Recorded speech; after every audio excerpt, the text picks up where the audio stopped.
saya baca dan saya renungkan. Dan saat itu, pagi jam 4 lebih saya turun ke gereja. Tentu yang saya berhubungan dulu kepada wakil gembala. Saya mau tanya, tapi waktu saya berhubungan, dia tidak bisa karena semua tidak bisa. Ada Tuhan taruh kepada saya, kehubungi orang ini. Tentu saya tidak bisa ambil keputusan sendiri, saya tanya apa yang Tuhan mau dan cocokkan cross. Kalau kita ada masalah, kita cari orang yang rohani, bukan cari yang rohana untuk sharing. Pada waktu saya berbicara dengan seseorang jemaat, dan dia katakan begini sama saya. Dia bilang, saya heran Pak, Bapak tadi malam mengatakan gereja di Zoom, jemaat tidak boleh datang. COVID yang begitu gawat, sekali lagi COVID yang begitu gawat, 1 tahun 2 tahun yang lalu, Bapak tetap kuat, semangat, memberikan semangat kepada jemaat. Ya, gereja-gereja luar tutup, semua Bapak suruh. Tapi kenapa dengan ini Bapak kendor? Dan dia katakan, kalau Tuhan suruh, jalankan. Satu, sesudah ibadah saya mulai kontak dengan beberapa lagi. Kalau Tuhan suruh, jalan, kenapa tidak? Berarti saya didukung, diberikan kekuatan. Tapi Bapak Ibu yang dikasihi Tuhan, pesan Tuhan kepada saya, engkau tidak boleh memaksa kepada jemaat untuk mereka datang. Itu takaran iman mereka. Sekali lagi, engkau tidak boleh memaksa atau menyuruh kepada mereka. Maka itu kan saya tidak menyuruh kepada Bapak Ibu yang ada di rumah kan. Ya ada 1-2 yang saya suruh tetapi mungkin tidak bisa. Ya, tapi kan disitulah Tuhan taruh. Engkau tidak usah memaksa atau suruh menyuruh. Biar semua dengan kesadaran sendiri. Itu dari iman mereka. Ya Tuhan, saya lakukan. Dan inilah yang sekarang ada di gereja. Dan inilah yang sekarang ada di rumah. Nah, Bapak Ibu yang dikasihi Tuhan, tentang pokok anggur yang benar yang Tuhan taruh. Mari kita sama-sama mendengar. Saat-saat ini akhir zaman, Tuhan mintakan kepada kita supaya kita ini yang pengikut Kristus, kita harus melekat dengan Tuhan. Sebab kalau kita tidak melekat, bukan dekat. Kalau dekat itu saya dekat. Ini kita harus melekat betul-betul dengan Tuhan. Seperti lem. Ya. Kalau engkau tidak melekat, Tuhan bilang engkau tidak akan bisa mampu menghadapi itu. Bahkan kalau engkau tidak melekat, engkau tidak akan bisa kuat. Engkau tidak akan menjadi buah-buah yang manis. Tapi engkau akan dipotong dan dibuang, Tuhan bilang. Begitu keras. Maka itu pagi hari ini Tuhan izinkan kita dengar ini, kita harus melekat sama Tuhan. Mari Bapak Ibu, kita baca satu persatu, kita renungkan. Akulah pokok anggur yang benar, katanya Tuhan. Dan Bapakku lah pengusaha. Setiap ranting padaku yang tidak berbuah, dipotongnya, dan setiap ranting yang berbuah dibersihkannya supaya ia lebih banyak berbuah. Bapak Ibu yang dikasihi Tuhan, Tuhan Yesus sendiri berbicara, akulah pokok anggur yang benar dan Bapakku pengusahanya. Tuhan Yesus begitu sombong, orang bilang. Tapi itu bukan sombong. Dengan begitu keyakinan yang kita percaya, dia katakan, akulah pokok anggur yang benar. Tidak ada satupun yang pokok anggur yang benar, hanya satu, Tuhan Yesus. Maka itu kita bersyukur kepada Tuhan. Kalau kita ini bisa percaya kepada Tuhan. Karena dia adalah pokok anggur yang benar. Bapakku pengusahanya. Tapi di dalam ayatnya yang kedua,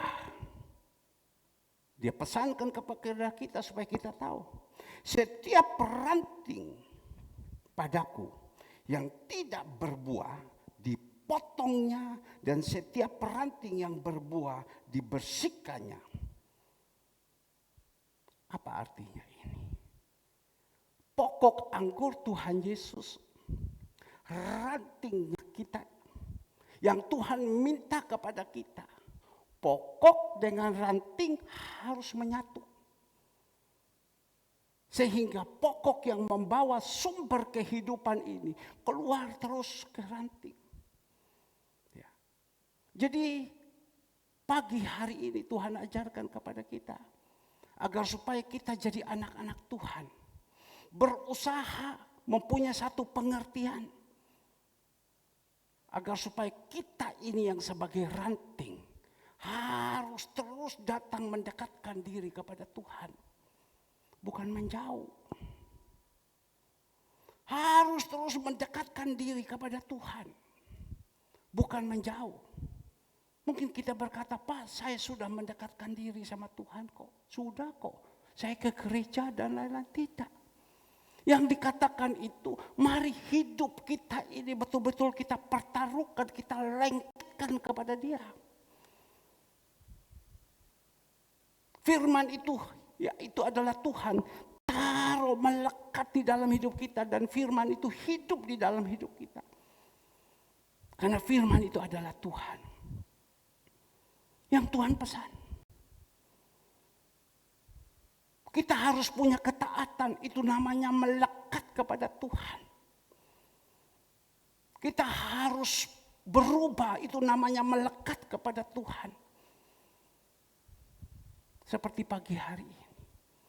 Tuhan katakan kepada saya, jangan engkau memaksa.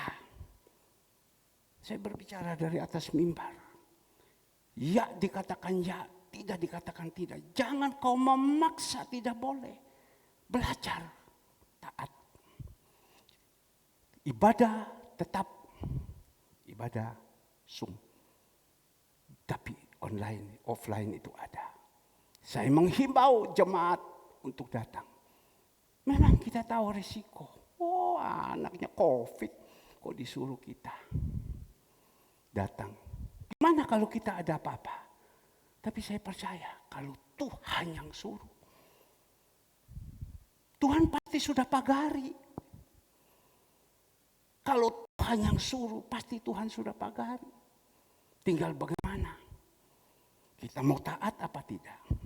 Kita ingat orang kusta, 10 yang datang, mereka teriak kepada Tuhan, Tuhan tolong kami, Tuhan tolong kami. Tapi pada waktu itu Tuhan bilang, ayo pergi ke imam.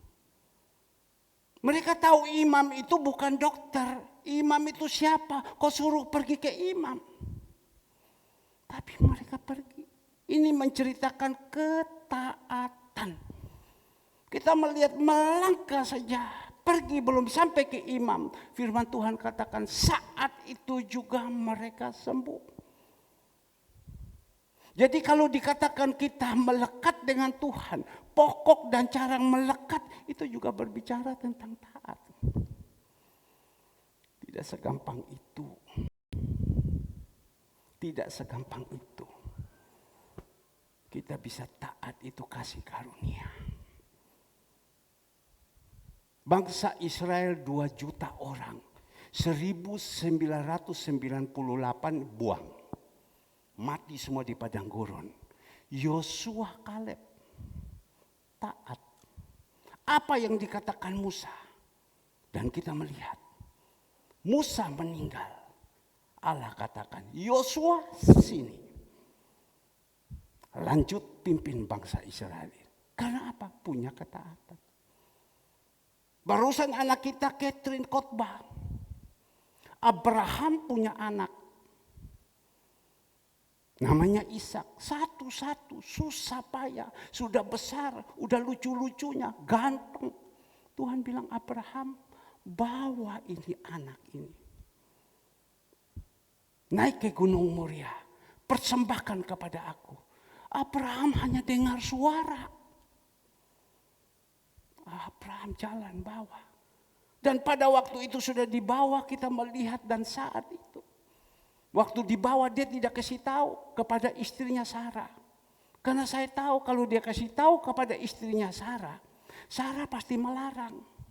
Bapak ini kok gimana sih? Saya yang hamil, saya yang melahirkan. Sudah gede-gede segala semua kau suruh memperlakukan. Tidak boleh. Maka itu istri dengan suami juga harus satu. Supaya saling mendukung. Tapi Abraham tahu. Kalau saya kasih tahu kepada istri saya, wanle. Pasti dia larang. Tidak boleh.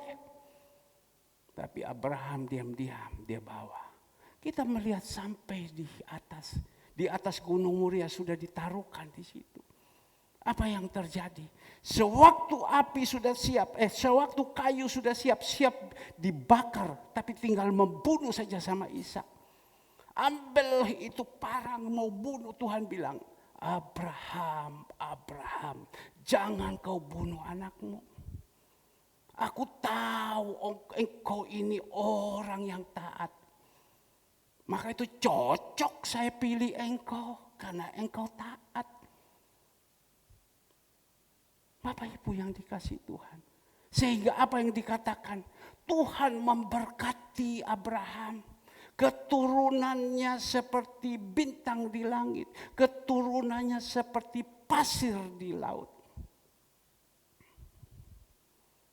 Ini satu kebenaran firman yang Tuhan taruh kepada saya. Kalau kita mau taat. Maka itu Bapak Ibu yang dikasih Tuhan. Tetapi Tuhan katakan di dalam ayatnya yang kedua. Setiap ranting padaku yang tidak berbuah dipotongnya. Kita jangan mau kita dipotong. Bahkan sudah dipotong hubungan putus dengan Tuhan. Bocai, tidak ada gunanya. Tuhan bilang seperti ranting dipotong kering. Habis. Kering dan dibuang serta dibakar. Saya memberikan contoh. Saya teringat ini. Beberapa saat yang lalu pohon kelapa semua ini. Ranting-rantingnya tergantung semua. Sehingga pohon ini tumbuhnya tidak bagus. Buahnya tidak bagus. Dan saya berpikir gimana caranya untuk supaya pohon ini bisa dibersihkan. Saya minta kepada Agus dari timur sana. Atau orang Dohau. Di sini dipanggil Ague. Agus, kamu berani naik? Ya saya coba. Kamu di Sabu sana gimana bisa naik? Ya memang rumah saya di pinggir pantai. Tetapi saya tidak pernah naik, dia naik. Pada waktu dia naik, dia jatuh. Antre ketindes. Sebenarnya jalan sudah. Tapi Tuhan tolong. Saya berpikir Tuhan gimana cara rantingnya ini supaya dibersihkan. Saya berdoa sama Tuhan. Tuhan bilang, coba kau tanya sama Agus. Pasti orang timur sana, itu orang Sabu sana pasti hebat. Mereka yang bisa naik. Agus bilang ada Bapak. Minta nomor telepon, saya telepon. Bisa dia bilang, dia datang. Dia naik di atas.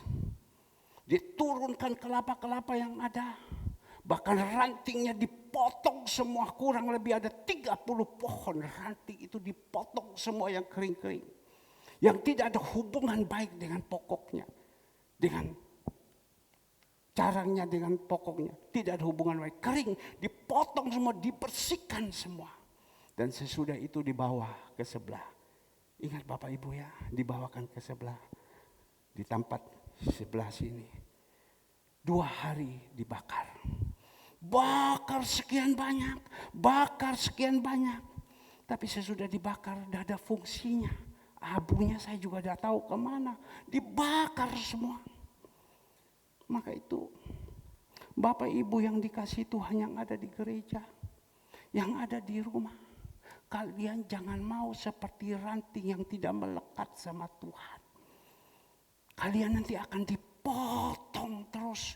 dipotong dan dibuang. Apalagi sekarang akhir zaman ini. Apa sekarang ini akhir zaman kalian dipotong? Kalau yang sudah dipotong tidak ada gunanya. Seperti Marta dan Maria, saya ulang lagi. Ya. Dia sibuk waktu Tuhan berbicara. Dia tidak mau dengar itu firman. Dia sibuk yang lain. Sehingga apa Tuhan katakan? Marta, Marta, engkau hidup penuh dengan kekhawatiran, penuh dengan ketakutan. Ikutlah Maria ini, dia duduk di bawah kakiku, dia dengar ini yang benar. Kalau kita sudah dipotong Bapak Ibu, sudah tidak ada hubungan lagi dengan pokoknya, dengan Tuhannya. Sehingga apa? Hidup kita penuh dengan kekhawatiran. Hidup kita penuh dengan ketakutan. Hidup kita penuh dengan kebingungan. Di dalam hidup kita yang Tuhan janjikan, damai sejahtera ku berikan kepadamu. Segalanya semua sudah tidak ada. Yang ada setiap hari, mati kamu, mati kamu, mati kamu. Hidup penuh dengan ketakutan, hidup penuh dengan kebingungan. Beberapa waktu yang lalu Tuhan izinkan saya menyampaikan tentang hal kekhawatiran. Ya. Semua khawatir, pada Tuhan bilang, hai anakku, makan, minum, pakai. Jangan kamu khawatir. Burung di udara, tahu lo, tidak kerja, aku kasih makan. Apalagi kamu yang otak, pintar. Kenapa kamu harus khawatir?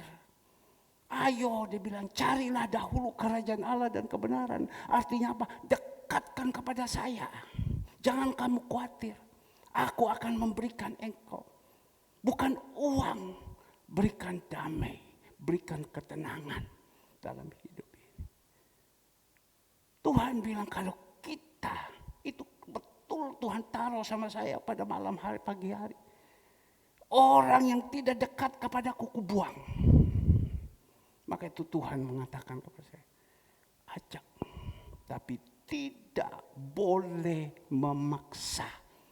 Saya sebagai gembala, tentu saya ingin saya punya anak-anak semua berhasil dan beruntung. Senang kan?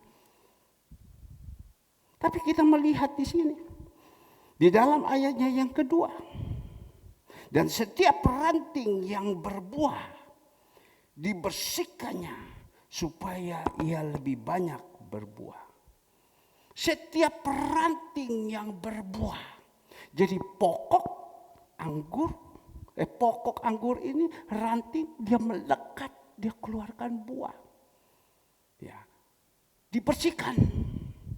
Bahkan juga dikatakan daun-daunnya juga dibersihkan. Kita ingat pada waktu Tuhan Yesus dalam pelayanan, pagi-pagi dia lapar. Dia pergi ke pohon ara. Sampai di pohon ara itu yang dia lihat, dia cari buah untuk makan, tidak ada. Cuma daun-daunnya. Dia kutuk itu. Tidak ada guna daun itu. Daun itu menceritakan kekayaan duniawi. Memang kadang juga dengan kekayaan duniawi, atau mungkin dengan kita pegang uang, itu juga satu masalah untuk kita bisa bertumbuh. Sekali lagi kadang Bapak Ibu, dengan kita pegang uang dan lain-lain, itu membuat satu masalah supaya kita bisa bertumbuh. Dan firman Tuhan katakan, dibersihkan, bahkan daun-daun yang ada itu juga dikikis. Maka itu firman Tuhan katakan, alangkah sukarnya orang beruang masuk kerajaan surga. Kenapa? Karena dia berpikir dia punya semua. Maka itu di Wahyu 3 jemaat Laodikia, kau tidak tahu, kau itu telanjang, kau itu miskin, kau itu buta. Kenapa? Jemaat ini orang-orang berduit semua. Mereka datang dengan Tuhan dengan suam-suam kuku. Maka itu pagi hari ini Tuhan titipkan kepada saya sebagai gembala menyampaikan. Saya katakan kepada anak saya, dia bilang, Pak, jemaat kita punya gereja ini bisa live kemana? Saya bilang tidak butuh itu live, bunuh, tutup. Saya kepingin hanya firman Tuhan ini ada di dalam jemaat saja. Karena hati saya tidak kepada luar. Yang di luar itu ada gembalanya masing-masing yang ngurus. Hati saya ini ada kepada Bapak Ibu yang ada juga di rumah. Itu hati saya. Sekali lagi, hati saya tidak ada di luar. Tuhan taruh hati saya ini yang ada sekarang kepada Bapak Ibu yang ada di gereja. Bapak Ibu yang ada di rumah. Yang Tuhan taruhkan berjemaat. Itu hati saya ada di situ. Tidak ada di luar. Maka itu Bapak Ibu. Dikatakan di sini. Ayatnya yang ketiga. Kamu memang sudah bersih. Karena firman yang telah kukatakan kepadamu. Kamu memang sudah bersih. Benar. Jemaat Tuhan Surya Kebenaran. Pagi mulai dalam keadaan sekarang. Pagi jam 5. Sore jam 7. Terus sampai hari Sabtu pagi jam 5 pagi. Sore anak kaum muda. Terus dibersihkan hari Minggu. Dibersihkan dengan firman Tuhan. Terus dibersihkan dengan firman Tuhan. Bapak Ibu, ada teman berkata begini, Pak, kami makan di sini kenyang Pak, dibersihkan. Tapi zaman sekarang banyak gereja-gereja, mereka sudah firman Tuhan hanya 20 menit, habis itu selesai ganti lagi, 15 menit selesai ganti lagi. Tapi kita ini yang ada di sini dibersihkan terus, dikorek ini dosa. Luar biasa loh Bapak Ibu yang dikasih Tuhan. Bapak Ibu bisa bertahan. Duduk ibadah 3 jam itu tidak gampang. Bapak Ibu di rumah bisa duduk bertahan. Duduk 3 jam itu bukan gampang. Saya saja sendiri tidak kuat kok. Jujur. Tapi Bapak Ibu bisa bertahan itu luar biasa. Saya melihat yang ada. Mungkin ada yang sudah tidak tahan, udah lari. Ya. Tapi Bapak Ibu bisa bertahan. Duduk itu. Nggak ada loh gereja seperti ini. Bukit Zaitun 2 jam 3/4. Ini muridnya 3 jam. Ya. Pak, khotbahmu sekian lama. Dibersihkan terus dibersihkan. Karena yang kita punya tujuan untuk apa? Surga yang kekal.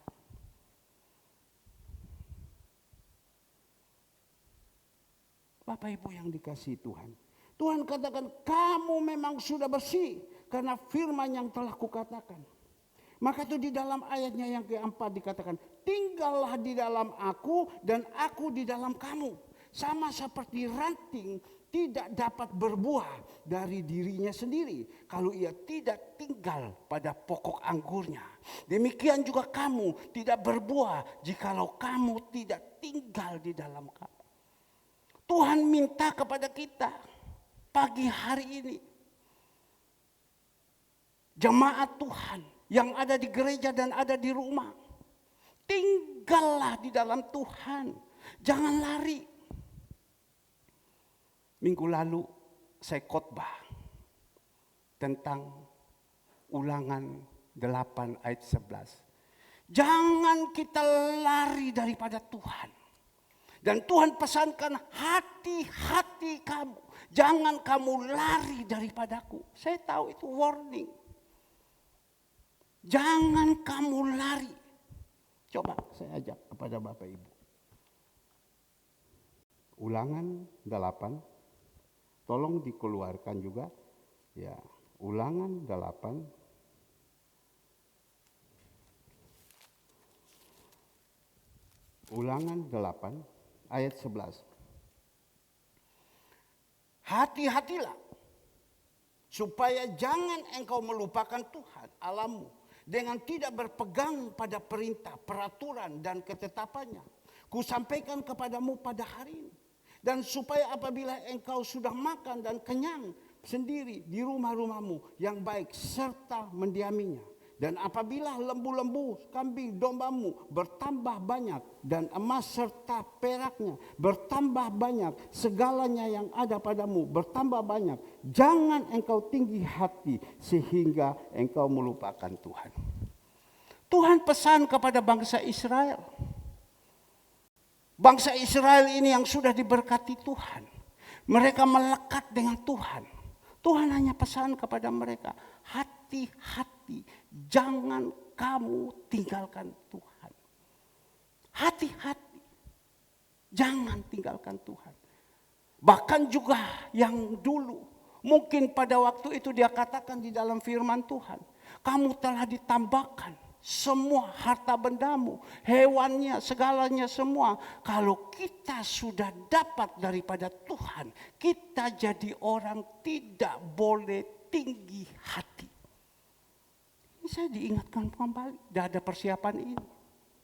Jangan tinggi hati. Sebab kalau kita tinggal kepada Tuhan, risiko. Barusan saya berbicara dengan seseorang. Ada orang satu, bukan satu aja, cukup banyak teman-teman saya. Mereka itu betul-betul orang deaf, orang betul-betul super power.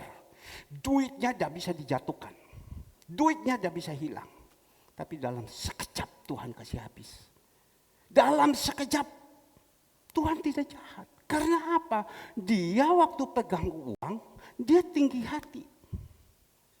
Dan dia sudah lupa, dia sudah tidak mau lagi dekat sama Tuhan. Sekejap itu diambil pulang semua. Sekarang mau cari cetio saja susah. Mau cari gopak cing aja susah. Mau cari 100.000 saja susah. Susahnya. Sampai pusing, saya merenungkan iya. Tapi saya bisa masukkan. Saya bilang kamu ini tinggalkan Tuhan. Kamu ini sudah diberkati Tuhan, kamu lupa, kamu tinggi hati. Siapa kamu ini? Saya pesan jemaat Tuhan yang ada di gereja. Saya pesan jemaat Tuhan yang ada di rumah. Tolong jangan tinggi hati. Kalau kita sudah pegang tidak boleh tinggi hati. Semua kita ada itu karena Tuhan. Ingat yang lalu, tidak boleh. Itu kan pesan. Itu namanya pohon yang dikikis terus dengan firman Tuhan. Tinggi hati, sudah tidak mau lagi. Pada waktu susah, ditolong Tuhan, kita bernasar kepada Tuhan. Saya akan lebih setia dan waktu-waktu ibadahnya itu saya akan perhatikan. Tidak boleh ini, tidak boleh ini. Saya harus mendahulukan Tuhan. Hari ini, hari ini, hari ini.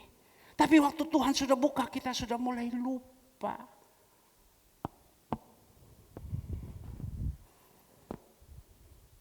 Saya senantiasa, kalau saya pergi doa di Ungaran, pasti yang saya bawa semua itu orang-orang yang dalam keadaan tak berdaya. Kalau mereka sudah datang kepada saya, Pak tolong doakan. Saya berbicara kepada mereka. Kamu ingat, tidak bisa apa-apa ya. Saya sudah tidak bisa apa-apa. Saya sudah mau mati. Ampun saya bertobat dan lain-lain. Tapi saya hanya pegang. Kamu ingat, bagi Tuhan tidak ada yang mustahil. Dia angkat sama Tuhan. Tapi pada waktu diangkat sama Tuhan lupa. Dia lupa. Dan waktu itu orang itu diangkat dia lupa. Dia mulai atur pendeta. Dia mulai atur siapa-siapa. Dan saat ini dia masih tetap kaya. Tapi dia sudah meninggal karena kanker. Tuhan izinkan kanker. Ya. Pengikut-pengikutnya yang ada masih kaya itu biasa. Tetapi kita melihat di dalam itu amburadul semua. Rumahnya dipakai untuk persekutuan dan sekarang lupa. Sudah tidak pakai lagi, berantakan. Kaya masih tetap kaya. Tetapi semua di dalam udah berantakan. Yang ini bercerai, kawin yang ini bercerai, segalanya semua. Bukan itu saja. Ada berapa banyak yang saya hadapi. Maka itu saya pesan. Jangan lupa sama Tuhan.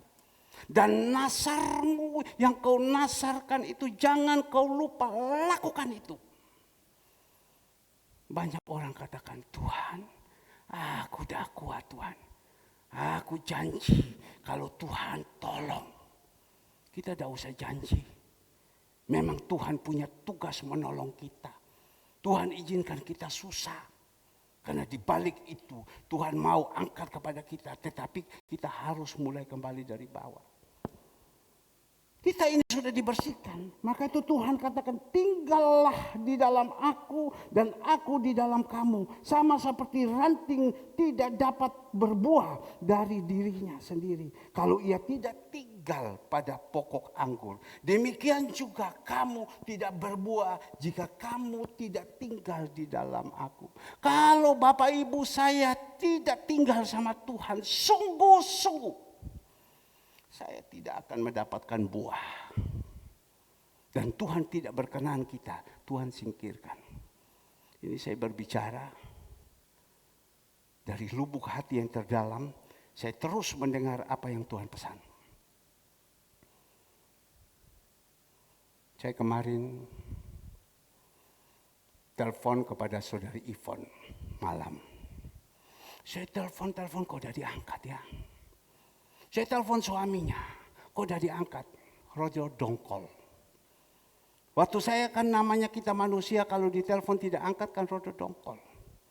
Tapi Tuhan katakan kepada saya, tidak. Dia sekarang lagi ke pasar, Tuhan bilang. Tidak usah ditelepon, nanti dia bel kembali. Kamu tidak boleh dongkol, jangan. Dia sekarang lagi ke pasar. Saya dengar itu suara. Tiba-tiba selesai 10 menit, 15 menit, Ivon telepon. Om, ada telepon saya ya. Mohon maaf Om. Loh Fon, cek susah nih telepon kamu. Iya Om, aku ke pasar. Iya, betul itu suara ya. Jadi saya bilang, Fon, kamu jalan kemana itu Tuhan tahu Fon. Iya Om, aku ke pasar. Masa Om dengar? Iya, Tuhan bilang jangan telepon. Dia lagi di pasar. Kadang kalau saya lagi telepon dia, lagi saya mau berbicara, Tuhan katakan dia tidak angkat-angkat, Tuhan kasih tahu tidak. Dia lagi Zoom, dia lagi ngajar, jangan kau ganggu. Saya bukan ganggu, cuma saya mau ngomong. Tapi saya mendengar apa yang Tuhan taruh. Kalau kita melekat sama Tuhan, kalau kita melekat, Tuhan itu banyak berbicara. Maka itu Tuhan bilang, panggil mereka, suruh datang, tetapi tidak boleh dipaksa. Itu iman mereka. Iman mereka yang membawa mereka sampai di mana kehidupannya. Bapak Ibu yang dikasihi Tuhan. Di sini kita melihat juga ayatnya yang kelima. Ini Tuhan anjurkan terus kepada kita pagi hari ini. Akulah pokok anggur dan kamulah ranting-rantingnya. Barang siapa tinggal di dalam aku dan aku di dalam dia, ia berbuah banyak, sebab di luar aku kamu tidak dapat berbuat apa-apa. Aku adalah pokok anggur, kamu ranting-rantingnya. Kalau kamu tidak melengket kepada saya, kamu tidak akan berbuah. Ya. Berbuah itu artinya apa? Bertobat. Kita ini hanya bisa satu. Keselamatan tidak ada datang kepada dunia. Keselamatan tidak bisa datang kepada uang. Kekayaan tidak. Keselamatan itu hanya datang daripada Tuhan. Kalau kita datang kepada Tuhan, kita melekat kepada Tuhan, Tuhan akan rubah kita. Karena Tuhan sudah masuk di dalam kehidupan kita, dia rubah kita. Watak, karakter, sifat kita yang tidak baik dirubah sama Tuhan. Saya bersyukur jemaat Tuhan yang ada di GBI Surya Kebenaran banyak yang dirubah Tuhan. Sekali lagi, jemaat Tuhan yang ada di GBI Surya Kebenaran banyak yang dirubah Tuhan.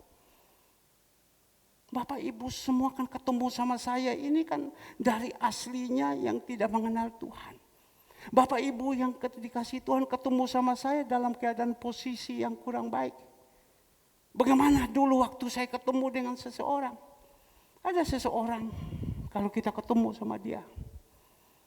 Pada waktu dia masih keduniawian. Kalau kita ngomong kepada dia. Ojo macam-macam ambil aku. Ya.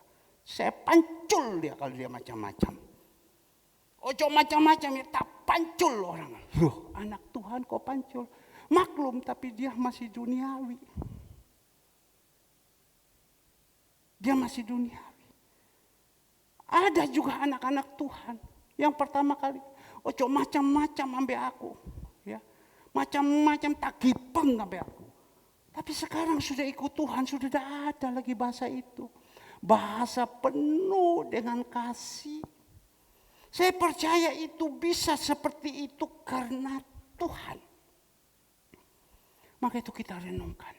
Kita yang ada di sini. Kita renungkan juga Bapak Ibu yang ada di rumah. Bagaimana kehidupan kita dulu. Sebelum kita melekat dengan Tuhan. Bagaimana sifat karakter kita. Bagaimana kita pada waktu itu kita diganggu. Kita dikorek. Bagaimana kita punya menghadapi itu. Dan sekarang bagaimana kalau kita ini sekarang diganggu, dikorek bagaimana. Saya percaya kalau dulu belum kita melekat dengan Tuhan. Dikorek sedikit saja nyala. Akan dikejar sampai dimanapun. Tapi kalau kita sekarang, saya teringat dulu, saya belum melekat sama Tuhan. Ada orang berbicara kepada saya, nama saya dia bawa. Pada waktu dia bawa nama saya, tak kejar orang itu. Kau memalukan saya dan saya kejar terus sampai saya dapat, kalau bisa saya hancurkan. Tapi pada waktu saya kenal Tuhan, oh tidak. Karena apa? Tuhan sudah bersihkan semua yang ada di dalam saya yang kotor-kotor. Bapak Ibu yang dikasih Tuhan. Coba kita renungkan. Karena Tuhan katakan, kalau engkau keluar daripada saya, tidak akan buah yang baik engkau dapat. Maka itu bersyukur kita semua yang ada ini. Terus dibersihkan dengan kebenaran firman, dibersihkan dengan kebenaran firman. Sehingga apa yang dia katakan? Ia berbuah banyak, sebab di luar aku kamu tidak dapat berbuah apa-apa. Kalau kita melekat sama Tuhan, kita akan berbuat banyak. Tapi kalau kita tidak melekat, kita tidak bisa berbuah apa-apa. Tidak bisa. Tidak bisa. Lanjut kita melihat. Di dalam ayat 6. Barang siapa tidak tinggal di dalam aku. Ia dibuang keluar seperti ranting. Dan menjadi kering. Kemudian dikumpulkan orang. Dan dicampakkan ke dalam api lalu dibakar. Jika kamu tinggal di dalam aku. Dan firman-Mu tinggal di dalam kamu. Mintalah apa saja yang kamu kehendaki dan kamu akan menerimanya. Loh, ini luar biasa. Tuhan bilang kalau engkau tidak tinggal di dalam aku tidak di dalam engkau. Itu seperti carang. Dipotong semua. Dan tidak bisa mengeluarkan buah. Tidak ada guna. Maka itu kita harus tinggal. Tapi Tuhan bilang, kalau engkau di dalam aku di dalam engkau. Engkau minta apa saja. Sekali lagi, kalau aku di dalam engkau di dalam aku. Engkau minta apa saja. Mohon maaf, seperti hari ini kita makan dan minum tubuh darah Yesus. Tubuh Yesus ini yang dipecah-pecahkan. Darah Yesus ini adalah anggur ini. Darah Yesus. Tubuh Yesus dan darah disatukan masuk di dalam. Tuhan katakan, Tuhan di dalam kita, kita di dalam Tuhan, minta apa saja. Ya, jangan kita artikan dulu harta. Tidak. Ya, minta apa saja. Saya teringat pada waktu zaman Salomo. Salomo ini dia diangkat oleh ayahnya karena ayahnya Daud akan meninggal. Dia pesan Salomo, lanjutkan. Ini tongkat estafet, pimpin bangsa Israel ini. Papa sudah mau meninggalkan yang fana. Dia tahu itu barang dunia itu fana. Tapi catatan Salomo, kau harus setia, kau harus melakukan kebenaran firman. Apa yang diperintahkan, lakukan semua. Dan engkau akan menjadi orang yang berhasil dan beruntung. Salomo ambil tongkat itu, Salomo jalankan. Pada waktu Salomo jalankan terus, di dalam 1 Raja-Raja 3, ya, Salomo berdoa, memohon kepada Tuhan. Dan dia waktu itu diberikan kepercayaan memimpin bangsa Israel ini dan juga membangun bait Allah. Salomo itu berdoa. Dia tidak minta kaya, Tuhan kasih saya kaya, kasih sama saya harta yang banyak supaya saya bisa membangun bait Allah ini. Tidak.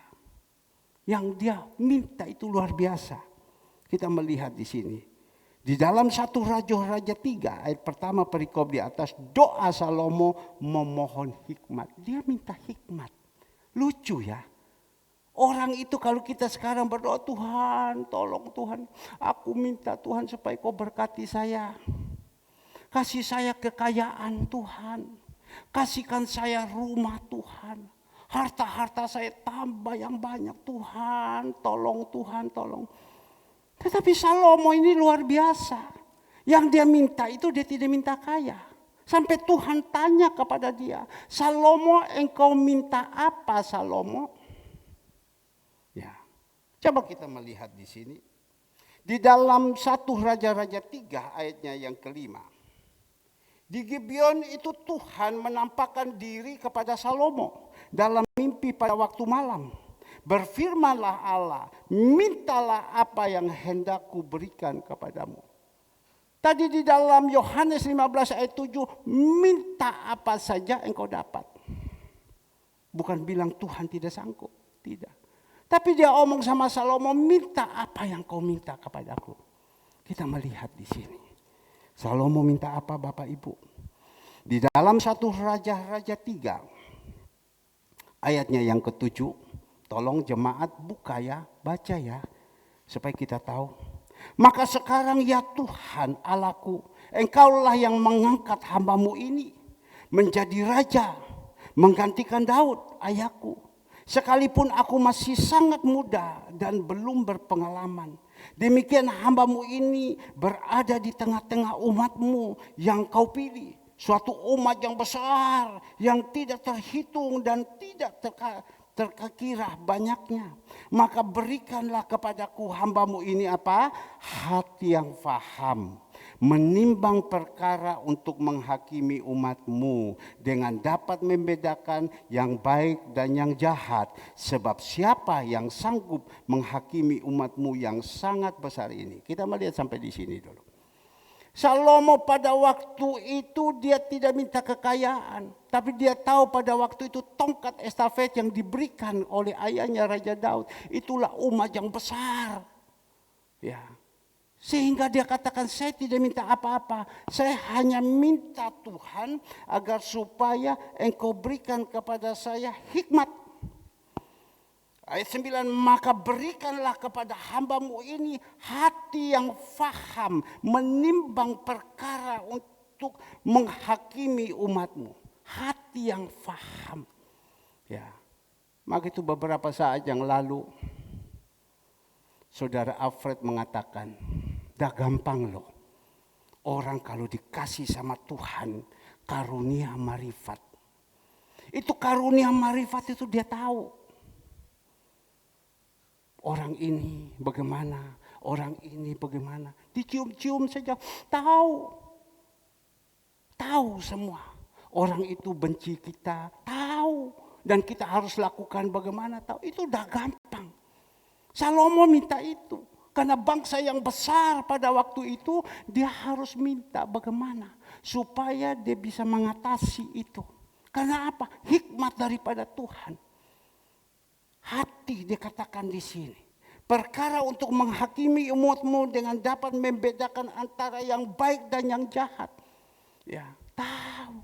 Orang ini baik, orang ini jahat, tahu. Bukan dari perkataannya halus segala semua.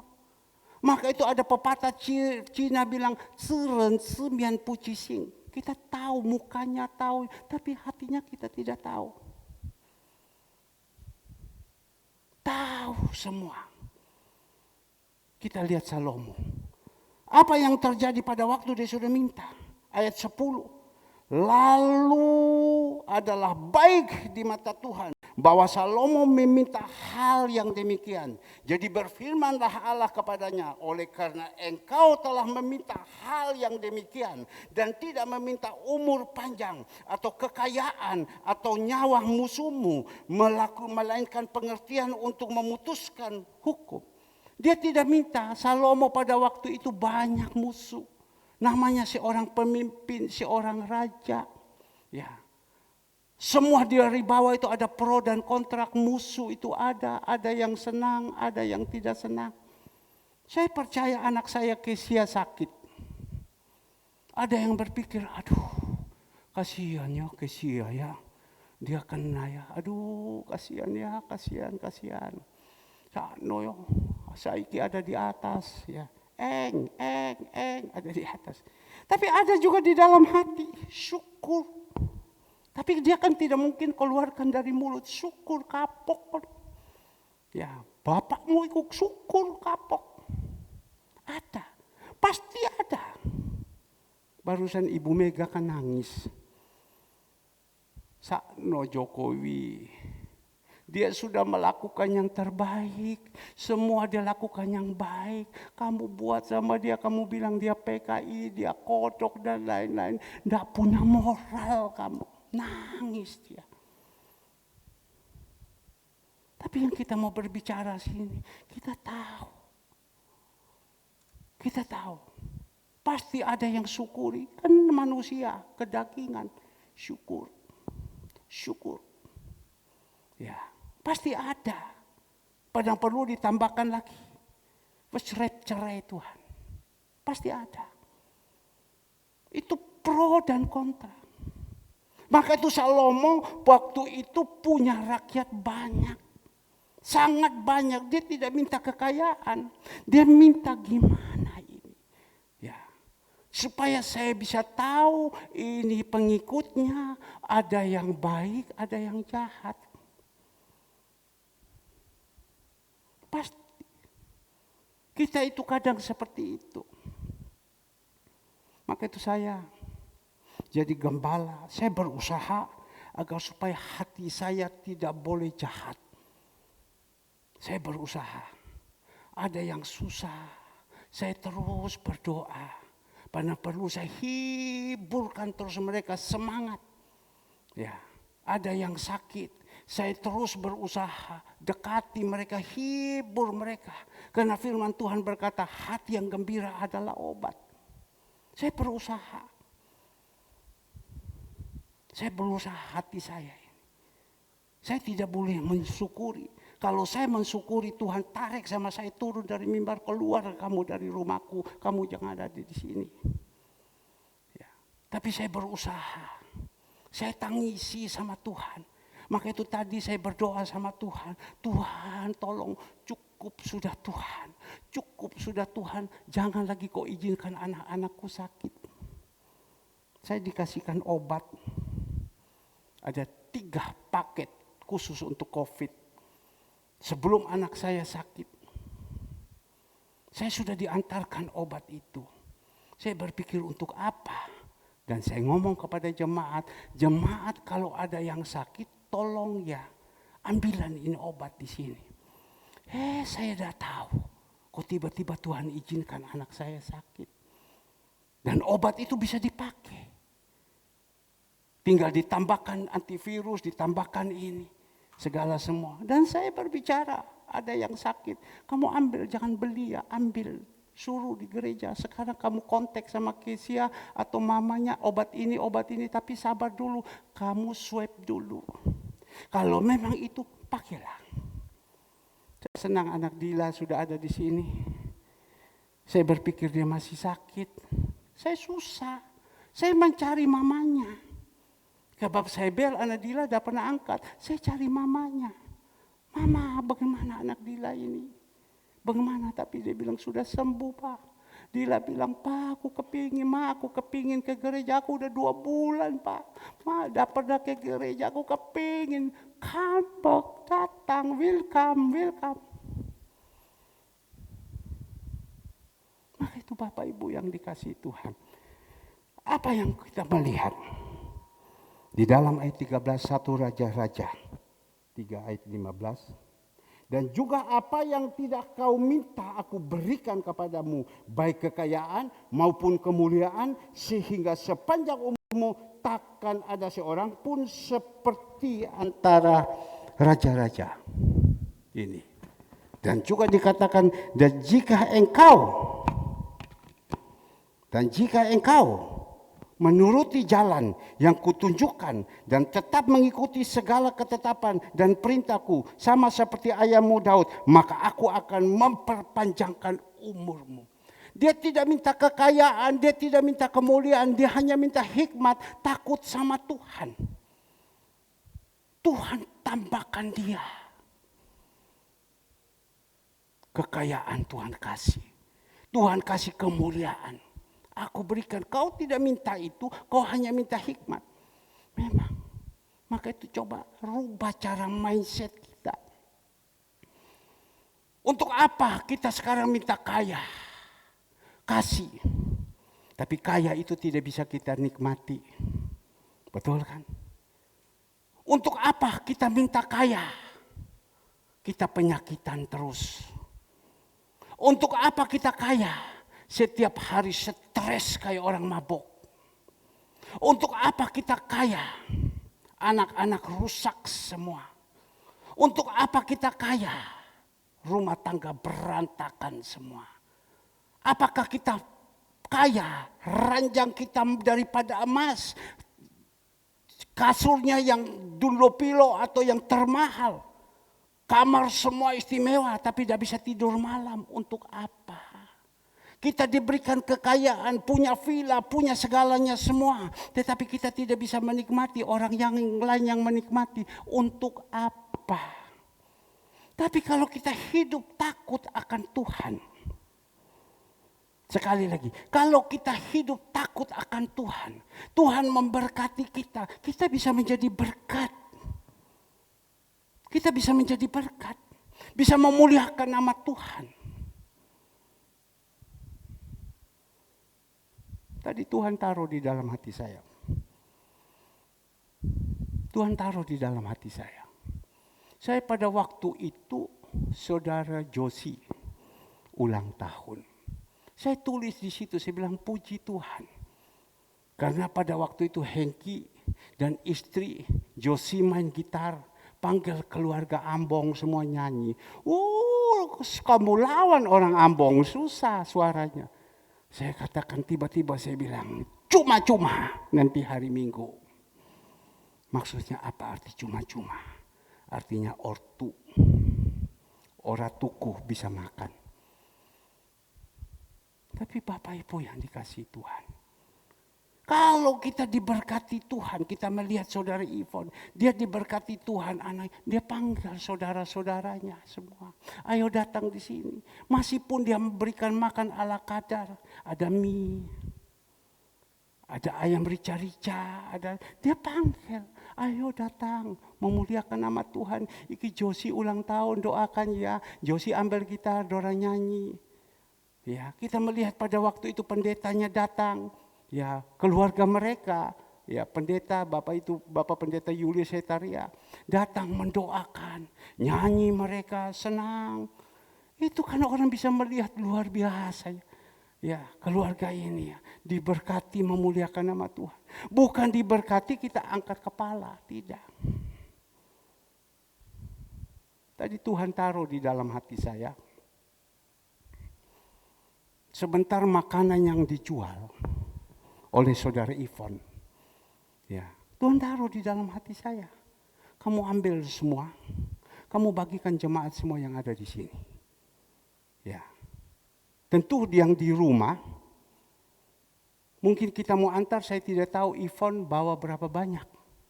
Tapi kalau Ivon bawa berapa banyak, 50 Ivon bawa, ya sudah saya akan kirimkan semua kepada jemaat yang ada di rumah.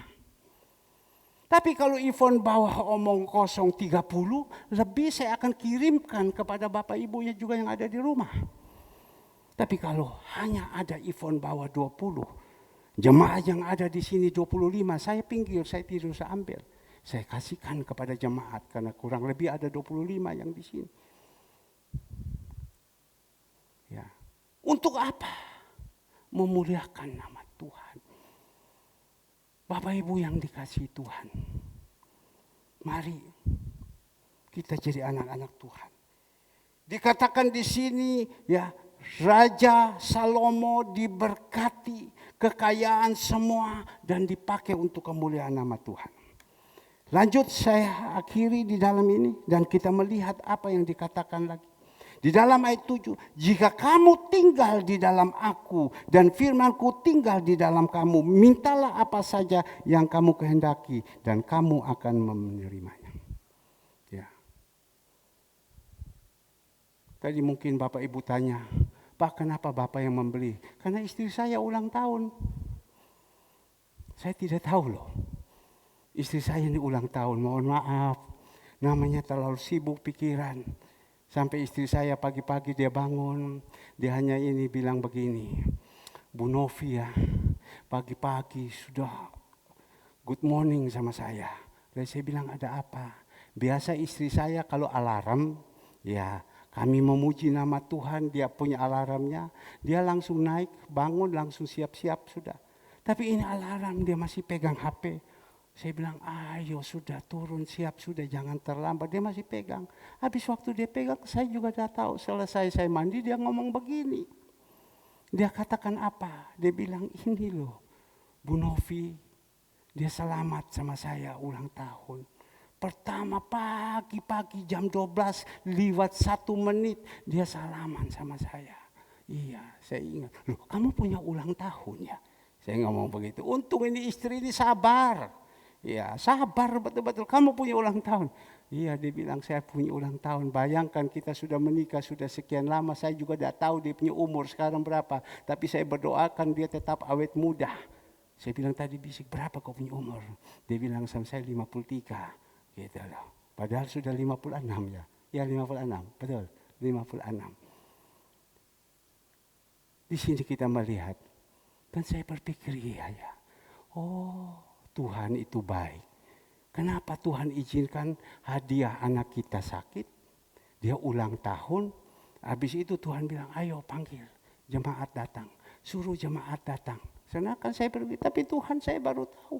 Kenapa suruh datang? Suruh datang. Tapi tidak boleh memaksa. Suruh datang. Ya ini yang datang. Ya, tolong disentrong dulu. Ya, tolong disentrong. Ya. Inilah yang datang. Di sini kita melihat. Inilah yang datang. Tuhan bilang suruh datang. Mungkin saya tidak berkata kepada Bapak Ibu takut ini tidak. Mungkin Bapak Ibu sibuk di rumah, senang dengan ini, baik.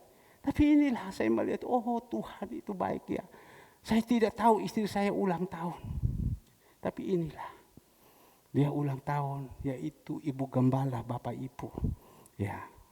Ini gembala, ibu gembala Bapak Ibu yang ulang tahun. Yang selama 20 sekian tahun mendampingi saya melayani. Yang selama senantiasa memberikan kekuatan kepada saya. Yang senantiasa terus mendorong kepada saya melayani. Terus kuat memimpin kepada Bapak Ibu yang dikasihi Tuhan. Dikala waktu itu saya sudah tidak kuat lagi. Tapi dia bilang sabar, sabar, sabar. Kadang seperti apa yang kita harus hadapi dengan tantangan-tantangan, ya dengan jemaat dan lain-lain. Tapi dia hanya ngomong sabar, sabar, inilah dia. Maka itu saya senantiasa setiap pagi saya berdoa. Tuhan kau berikan dia tetap sehat. Tambah gemuk sedikit saja Tuhan. Karena dia ya tidak turun juga tidak pernah. Cuma saya minta gemuk sedikit Tuhan. Saya pegang mukanya tambah cantik, awet muda. Ini dia ulang tahun.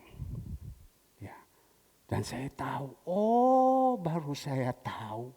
Kau panggil ini supaya datang semua di sini. Ya, tetapi tidak boleh memaksa. Oh ya. Karena saya tahu kalau umpama dia ulang tahun, hanya kita 3 orang tok, Kesia ada di isoman di atas, kan kecut. Tapi Tuhan bilang, wah, lakukan. Tuhan memberikan bonus juga. Kalau umpama saudari Ivon punya anak ulang tahun, ya dibiarkan saja di rumah juga sepo. Betul ya? Kalau seumpama kita yang ulang tahun tidak didoakan juga sepo. Maka itu Tuhan itu baik.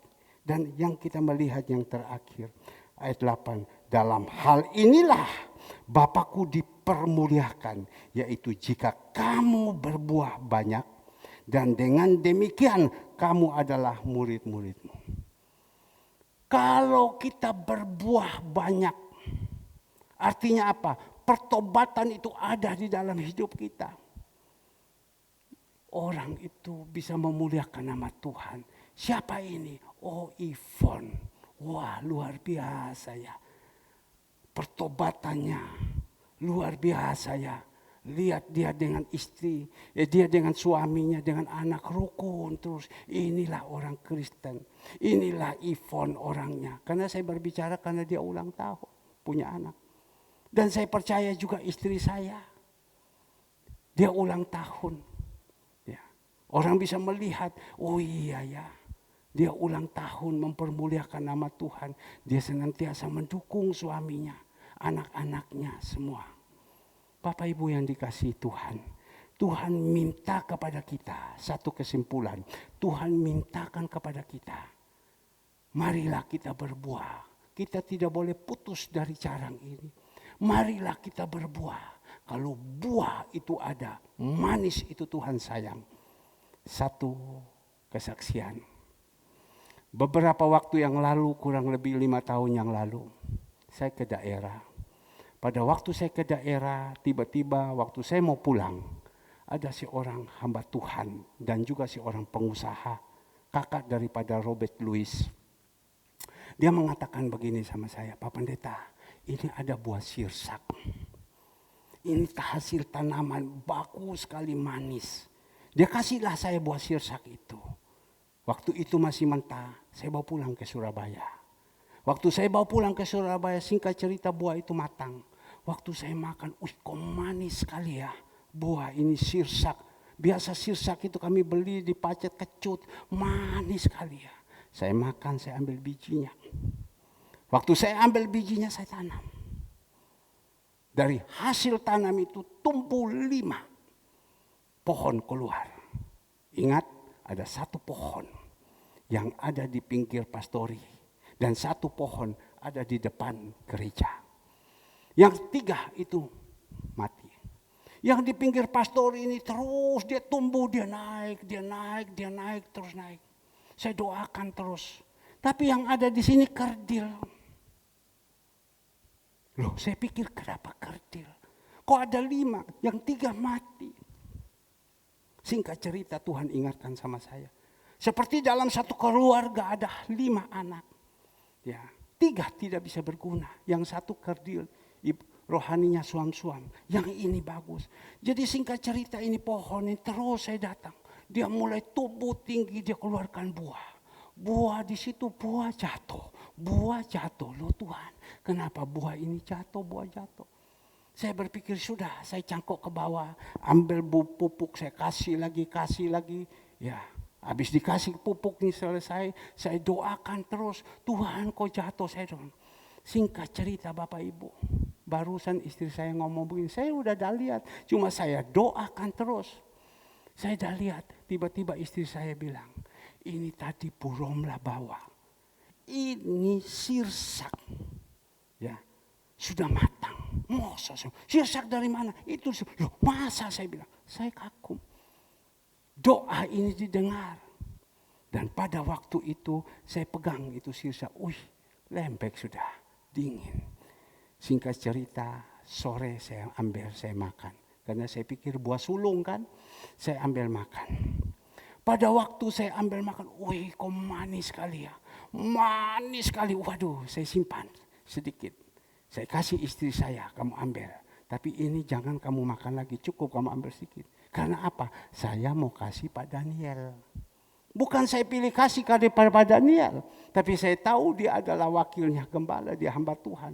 Yang ada di gereja, kan ada turunnya. Terus saya pikir mau kasih Pak Daniel. Pada waktu saya mau kasih itu, saya coba lagi kemarin saya makan. Waktu anak kaum muda lagi komsel, lagi Zoom, saya makan. Karena terlalu manisnya Pak Daniel. Saya lupa habis Pak Daniel tak makan kape. Ya, waduh saya bilang. Karena terlalu enaknya saya makan semua. Tapi dapat apa Pak Daniel? Masih ada 1 biji lagi tuh haknya Pak Daniel. Nanti Pak Daniel boleh kontrol, nanti bilang Tuhan ini hak saya. Ya, manis sekali. Sampai Andre bilang, Pak mana untuk saya Pak?